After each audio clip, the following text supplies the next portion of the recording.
Okay, so when you're on google.com, I'm just opening my browser and I'm going to go to sites.google.com.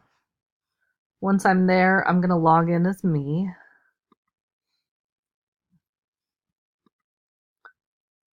And for some reason, when I log in, it doesn't show your account that you've done. But over here on the left side, there's something that says new Google sites.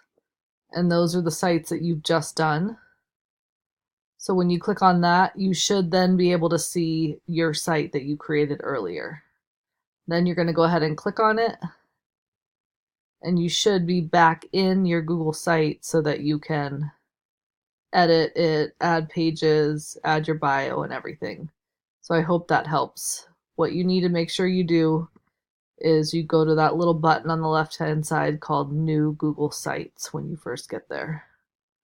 Again, it looks like this. It says New Google Sites.